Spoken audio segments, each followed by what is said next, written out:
Bom dia! Alinhei com a Mônica isso aqui já tem algumas semanas. A ideia não é só a gente falar sobre Novembro Azul, sobre a prevenção do câncer de próstata, mas também falar um pouquinho sobre a saúde masculina, que a gente é meio chucro, né? Meio bruto. A gente só vai no hospital quando a mãe ou a esposa da gente está batendo na gente, porque a gente falou, não vou porque eu tô bom, ainda aguento ficar no pé mais um pouquinho. Só que a gente tem visto que os casos de N tipo de doenças, estresse, ansiedade, depressão, tem que ser agravado. Principalmente assim, hoje 70% do histórico médico é decorrido para homens. A gente tem uma base muito pequena para mulheres. Hoje 30% dos atendimentos na área hospitalar são voltados à mulher. O homem ele sempre teve essa parte mais grossa, mas do coração mais endurecido. E aí isso faz com que a gente só busque tratamento, só busque orientação quando a gente já está ali aos 45 do segundo tempo. Conversei bastante com a Mônica, ela conversou bastante com a Elisângela, então a gente conseguiu fazer esse momento pra gente. Vai ser um bate-papo, vou trazer algumas informações. Por questão de ser no Novembro Azul, a gente vai trabalhar um pouquinho mais essa parte do câncer de próstata. Mas a ideia é que não pare aqui. Teve qualquer dor, qualquer coisa, busque orientação, busque informação. Hoje a gente tem um acesso muito rápido ao nível de informação. Então a gente pode desmistificar muita coisa, muitas vezes com dar um Google. Vai ali na internet rapidinho, estou com sintoma disso, estou com aquilo. Vai ter N causa, só que assim, quem vai dar o resultado final vai ser o médico. Ele vai olhar para você, vai pedir um determinado exame, vai pedir algumas coisas. Isso vai facilitar muito a nossa vida. Porque quem aqui não quer viver pelo menos até os 70, para chegar, pegar um final de semana e falar assim, ó, hoje eu não quero ninguém na minha casa, vou fazer meu churrasco, vou chamar quem eu quiser.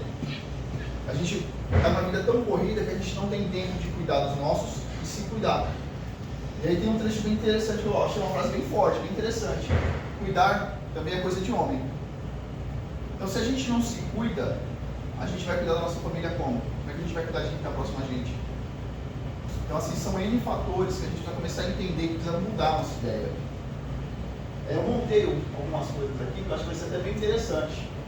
Veja lá, a campanha Novembro Azul hoje já ocorre em mais de 70 países. Aí promove-se, que nem eu falei, né? Principalmente a câncer de próstata, mas tem uma promoção da prevenção, diagnóstico do cuidado da saúde masculina. Eu falei, a gente está sendo muito deixado de lado, a gente cuida de todo mundo, mas não se cuida. A gente só procura ajuda, procura auxílio quando já está ali quase que em cima da cama de leito, coisa que não precisava ser. Mas a gente já veio com essa cultura, já veio com esse ensinamento de, não, você é homem, você aguenta, você tem que estar em pé. E as coisas têm mudado, a gente vê que a vida média do adulto hoje não é mais que nem a gente tinha nossos avós, 80, 90, 100 anos. Hoje a vida média do adulto é 65, 70 anos. A partir dos 40 começam a partir muitos problemas de saúde. Diabetes, câncer, hipertensão, são fatores, muitas vezes fatores genéticos. Então o Novembro Azul ele trata muita coisa. O foco do Novembro Azul é justamente o câncer de próstata, prevenção, tratamento, tudo. A gente sempre teve aquele dilema, né? De opa, eu vou no médico, eu vou tomar uma dedada a partir dos 40. Mas não, tem muita coisa que está mudando. E a gente tem ali, né? Os fatores culturais, políticas públicas, temos lá, quebra dos tabus. Porque assim, a gente vem com essa doutrinação de, porque você é homem, você vai chegar nessa fase, você vai tomar dedada, você vai isso, você vai aquilo. E isso, querendo ou não, é algo agressivo para a nossa masculinidade. Isso meio que diminui a gente no fator emocional. Porque ninguém espera passar por uma situação dessa. Um relato que eu faço para quem anda de moto, tá? Eu também gosto de moto. Um relato para quem anda de moto. Geralmente, quando você sofre um acidente de moto, você é levado para o hospital, você sofre o exame de toque justamente para ter certeza que você não tem nenhum sangramento interno. Porque tem coisas que ficam ocultas. Geralmente, quando você sofre um acidente de moto, você tem uma colisão da sua região abdominal, a região pélvica. Isso pode gerar uma lesão interna. Você entende, né? Então a gente vê que algumas coisas têm sido mudadas, né? Tabus culturais, a falta do acesso a exames, a diferença entre os sistemas de saúde, porque você vai no público uma coisa, a particular é outra, as campanhas geradas nesses períodos são diferentes também. Então a gente vê que tem tudo isso. E aí a gente tem uma orientação de acordo com o país, de acordo com o continente. Tudo isso aí tem uma grande mudança também. Aí aqui só um comparativo para vocês, para a gente ter noção, ter uma ideia. Estados Unidos, país super desenvolvido, ele tem uma taxa de rastreamento muito maior, muito melhor. A Europa, você vê, países de primeiro mundo, olha o tipo de tratamento que eles dão para as coisas. Investe fortemente em campanhas públicas. O Brasil evolui, porém ainda com uma baixa adesão. É justamente essa parte que eu estou falando, a gente é meio grosso, é meio duro nessas coisas. A gente não aceita muita coisa, a gente não quer muitas vezes participar. É muito importante, vou bater muito nessa tecla, velho. Quando você deixa de se cuidar, você deixa de cuidar das pessoas que você ama. Já pensou chegar um dia, alguém que a mãe, o pai, a esposa, os filhos dependem de você, e por conta da sua ignorância, da sua falta de conhecimento e do coração duro, você faltar com essas pessoas? Cara, ninguém quer perder quem ama. E você não quer se afastar dos seus entes queridos. Por isso eu vou lá, ó. Nossa frase tema é: cuidar também é coisa de homem. Você tem que ser muito homem mesmo para entender que você precisa de ajuda. Muitas vezes você está tão duro que você fala assim: não, eu resolvo, meu bolo acontece, não sei o quê. Aí aquele negócio, às vezes você tem uma dor de cabeça, não é nada, depois passa. Você tem uma dor de estômago, não é nada, depois passa. Só que nem às vezes por falta de você parar um pouquinho, olhar para você, se cuidar, porque tudo isso é um alerta do corpo que alguma coisa de você não está normal, não está certo. E a gente fica nessa de, não vou, depois eu vejo, e aí acaba conseguindo problemas maiores. Aí a brincadeira lá, né? Todo mundo fala, ó, quando você chegar nos 40, você vai tomar dedada, você vai fazer o exame do dedinho, vai se apaixonar pelo médico. Mas aí, ó lá, desmistificando tudo de novo. Os fatores de risco. Idade, acima, a partir, na realidade, não é acima dos 50. A partir dos 50 já se começa a ter algumas evidências. Aí temos lá, o histórico familiar. Muitas vezes a gente não liga para isso. Porque que nem aí você fala, mas eu vou ter não sei quem, então eu não vou ter. Mas tudo isso faz parte. Geralmente quando você vai no médico, você vai fazer o seu check-up, o seu exame de rotina, o que acontece? Ele vai perguntar sobre sua família. Ele pergunta, algum parente seu teve isso, teve não sei o que, teve não sei o que, não sei o que. A partir daí ele consegue ter um pré-diagnóstico e te orientar melhor. Ele já consegue entender como é que é a sua rotina, como é que é a sua vida. Dois fatores que a gente precisa prestar muita atenção, que geralmente são os que geram mais risco na gente, são a obesidade e o sedentarismo. E nem hoje, com a vida que a gente leva, dificilmente você consegue tirar do seu dia 2 horas para fazer uma caminhada, para prestar atenção na sua alimentação, ver o que você está ingerindo, o que você está trazendo para o seu corpo, e tudo isso influi. Hoje a gente vive numa vida tão corrida, uma rotina tão rápida, que o que a gente achar mais fácil é o que a gente vai ingerir. O que for mais cômodo para a gente é o melhor. Então muitas vezes a gente vai para os embutidos. É hot dog, é salsicha, é mortadela, é sardinha em lata. A gente busca muita coisa industrializada porque está fácil, está no nosso acesso. Então esses fatores vão influenciar muito no amanhã. Por isso a gente precisa se preocupar um pouquinho mais justamente com esses dois pontos. A obesidade e o sedentarismo. E o fato de você ser obeso não é aquele cara que vai estar gordão, vai pesar 100, 150 quilos. Não. Muitas vezes você é um cara de 1,60m, já pesa 90 quilos, você já está em sobrepeso. Tudo isso preocupa. E ou seja, quando chega numa determinada idade, para você conseguir perder o peso é muito difícil. Você consegue absorver muito rápido, seu organismo está mais devagar e por conta disso você demora mais para eliminar aquilo que você absorveu. É que não, feliz o Alex, né? Tá ali, ó, corpo fininho, esbelto, nosso exemplo, nosso ponto de referência de como o corpo tem que ficar. Mas assim, né, a gente brinca tudo, mas alguns fatores, eles vão ser muito determinantes, principalmente nossa qualidade de sono e nosso tipo de alimentação. Ela vai influenciar bastante. O mínimo hoje, né, pelo OMS, o mínimo que se fala sobre sono são 8 horas. Para você falar que você teve um sono saudável, que você teve tempo do seu corpo se recuperar da batalha do dia a dia. Dizem que a média de ingestão são de 2.500 calorias diárias. Ninguém consegue cumprir isso, porque a gente está numa rotina tão grande, uma correria tão grande, tão forte, que muitas vezes você fala assim, ó, eu vou almoçar, já são 4 ou 5 horas da tarde. Só que você já perdeu o apetite, então você já não quer comer aquele prato de feijão, arroz, salada, uma batata cozida. Nem o pessoal que vai anunciar o processo lá vai dar uma batata frita, né? Mas uma batata cozida, um bom pedaço de bife grelhado, uma carne cozida. Não, você falou, opa, peraí, vou ali comer um hot dog, vou ali comer um hambúrguer, tá mais rápido, mais fácil. E tudo isso prejudica a nossa saúde. Aí temos aqui, né, sintomas.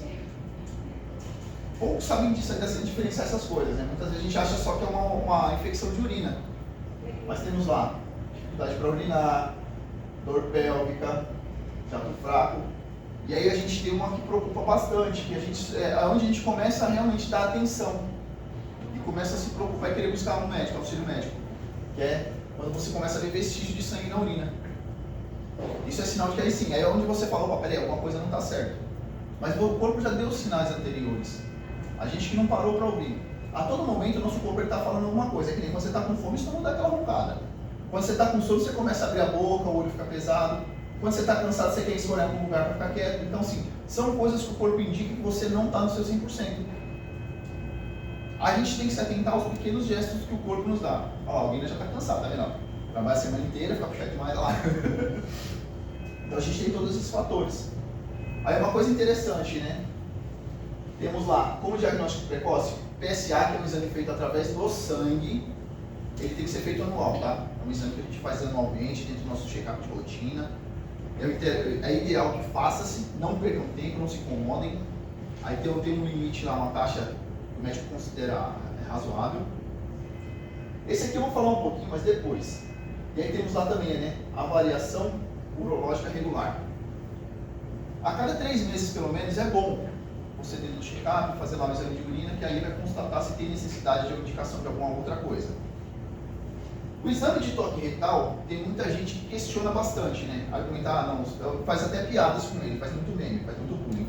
Só que assim, o exame de toque retal, ele tem algumas necessidades para ser indicado. Aí voltamos lá. Fator histórico familiar. A dúvida, se de repente você fez esses dois, o médico não conseguiu identificar, aí sim, ele vai te caminhar primeiro para um ultrassom. Depois, esse aqui, ó, esse exame de toque retal, ele é em último causa, justamente por ser um exame um pouco mais invasivo. E a ideia desse exame de toque é justamente para ter noção de como é que está a sua próstata. Se ela está muito inchada, se tem alguma inflamação, se tem infecção, se tem alguma ruptura. Não porque o médico vai ser obrigado a fazer isso quando você chegar na idade de fazer. Ele vai ter os preceitos antes até definir que realmente há necessidade de se fazer o exame de toque. Habitualmente, quando ele faz o exame de toque, é porque ele tem dúvida, ele já vai pedir junto com isso a biópsia, onde vai ser feita uma microcirurgia via retal, onde tira-se um pedaço da próstata para poder fazer um exame um pouco mais detalhado, um pouco mais específico, identificando se realmente existe alguma célula cancerígena ou se foi só um susto que o médico teve no momento. Aqui ficou um pouquinho grande, mas olha lá, aqui fala um pouquinho justamente dessas partes, né? Olha lá. Aí temos lá, avanços médicos internacionais e a importância dos exames. Detecção precoce salva vidas, por isso muito importante. PSA anual, a cada 3 meses pelo menos o exame de urina. Tudo isso aí consegue antecipar. E seja, tudo aquilo que você consegue identificar com antecedência, você consegue resolver da melhor maneira possível e mais rápido, sem causar gerar transtorno, sem causar muita dor. Olha lá. Exames não dói e duram poucos minutos. Novos exames menos invasivos. Avanço em cirurgia robótica. Terapia-alvo mais eficaz. Tudo isso aí são novas tecnologias que estão vindo para o mercado, estão vindo justamente para a área da saúde, para que a gente sinta-se mais confortável de não ter essa vergonha de procurar médico. Aí a gente consegue se sentir mais acomodado, mais abraçado. E aí eu volto, mano, eu gosto de bater nessa parte, velho. Quando você se cuida, você está cuidando de quem você ama. Porque tudo isso faz diferença na nossa vida. A cada dia que você levanta melhor, é um dia mais que você pode viver com a sua família, com seus entes, com seus familiares, com pessoas do seu convívio que você... É que nem, tem muita gente que a gente adota como família. Justamente por questão do convívio. Tem gente que chora pela gente, e a questão vai entender essa, né? Assim, tem gente que dobra o joelho para orar pra gente, a gente nem conhece. Então, assim, todos os dias, as pessoas que estão à nossa volta, elas vão buscar nos dar prova de amor. Vai ser te chamar a atenção porque você errou em algo.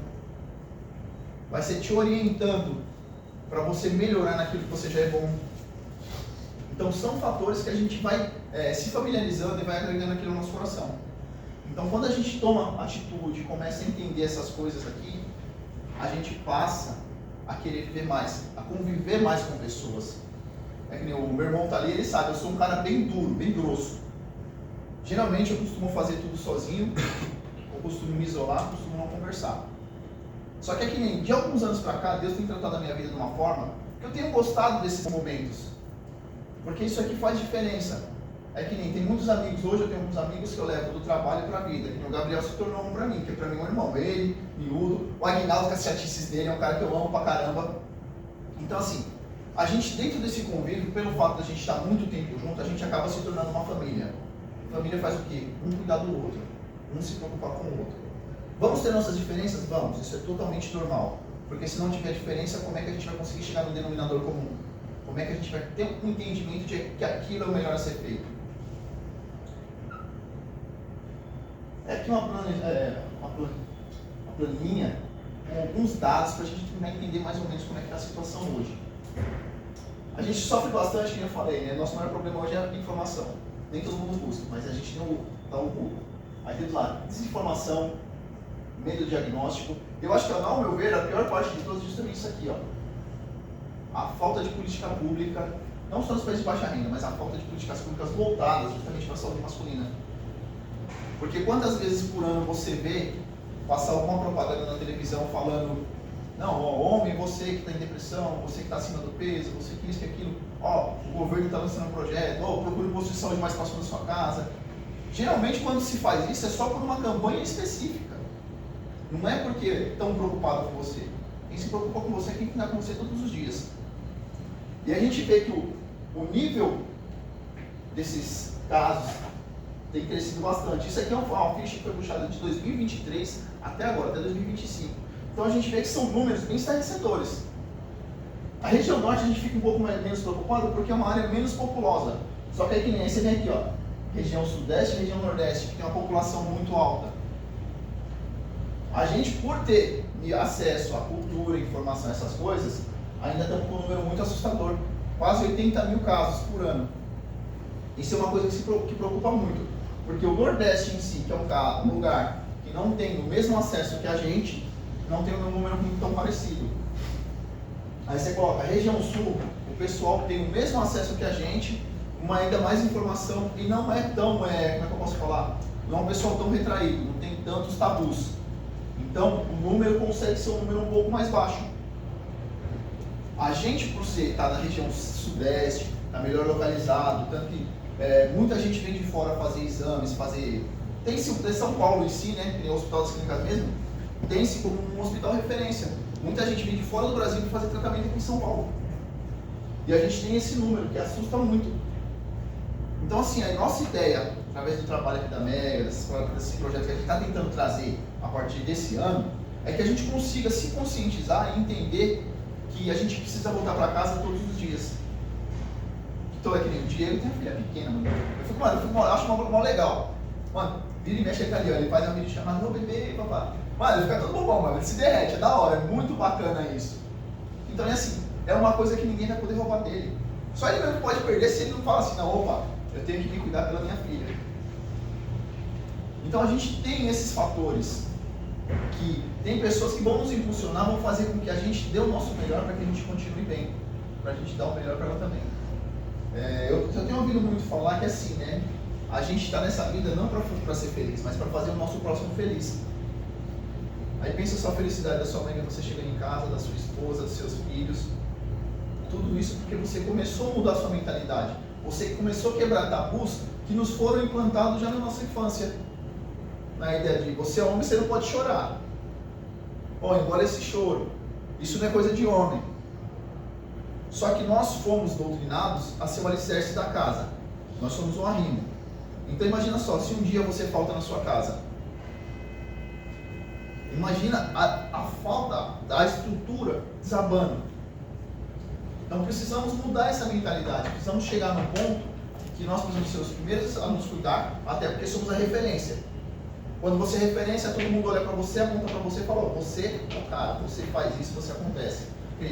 Vitor, estava aqui no arquivo, agora é da arte, que é um cara que a gente já vai ter lá como referência. O Carlão voltou para a empresa, é um cara que, mano, é referência na arte.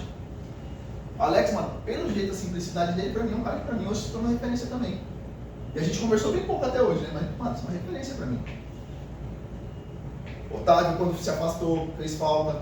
Então, assim, a gente tem esse convívio constante. Por conta disso, a gente consegue entender algumas coisas, consegue assimilar. Então, a gente não pode mais ficar naquele isolamento de, não, o meu mundo eu resolvo, as minhas coisas eu faço.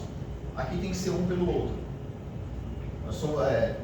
O cordão de 3 dobras, ele é inquebrável. Então a gente tem que ter essa consciência de vamos melhorar a cada dia, vamos buscar o nosso melhor, até para termos um tempo de qualidade com quem a gente ama. Mesmo que nem todos que nós amamos estão aqui, mas a gente aprende a amar cada um de um jeito diferente. Porque são essas pessoas que fazem com que o nosso dia possa ser melhor.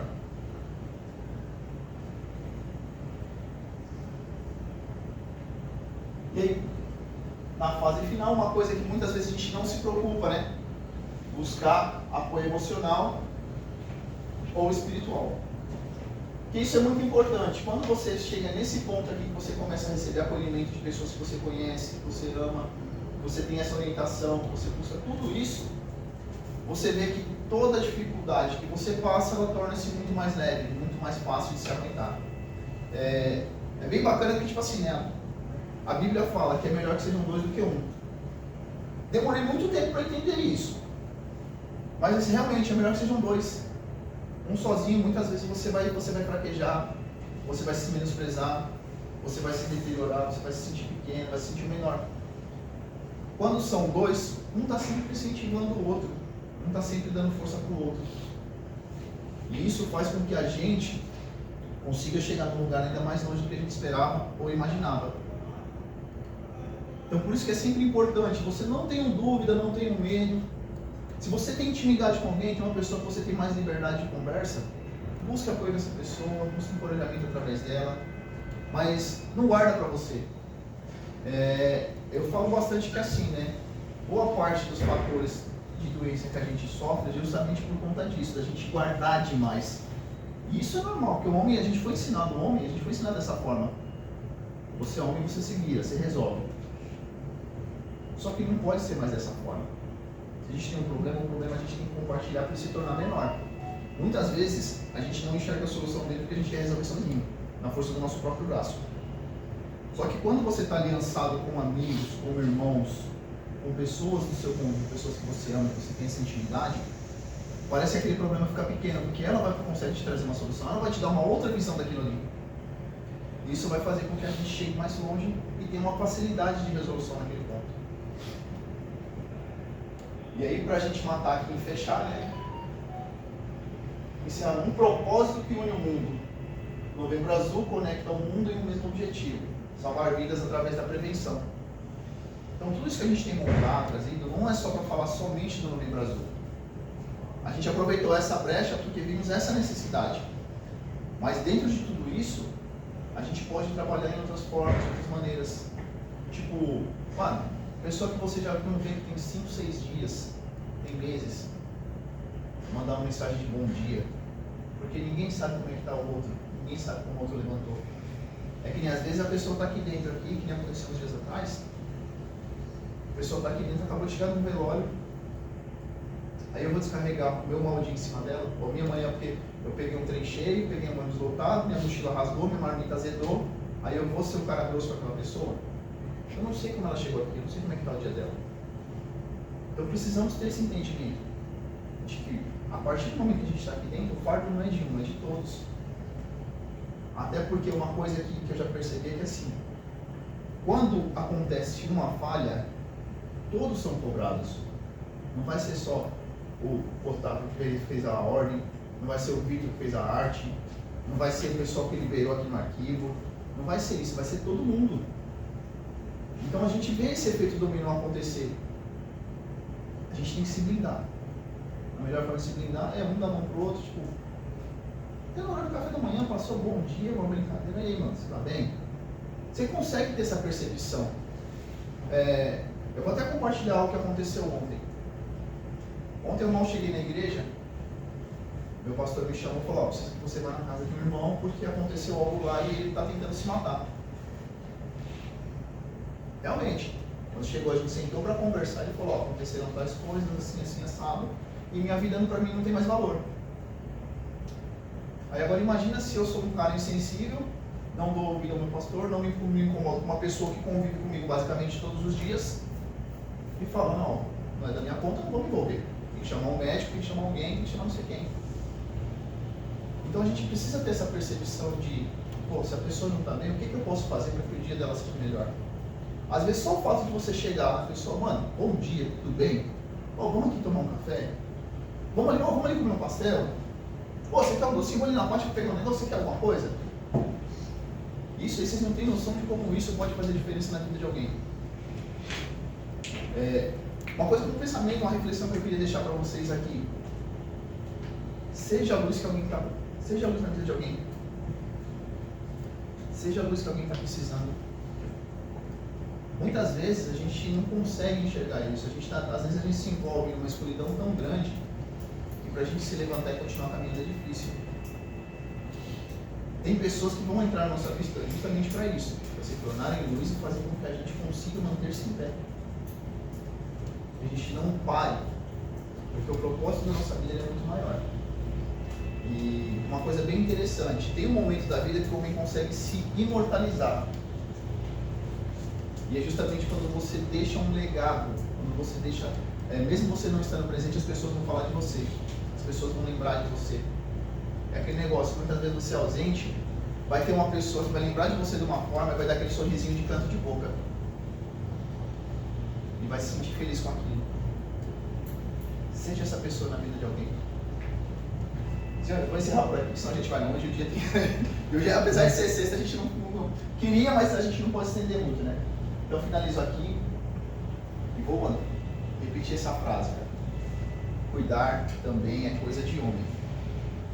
Então a gente precisa proteger nossa família.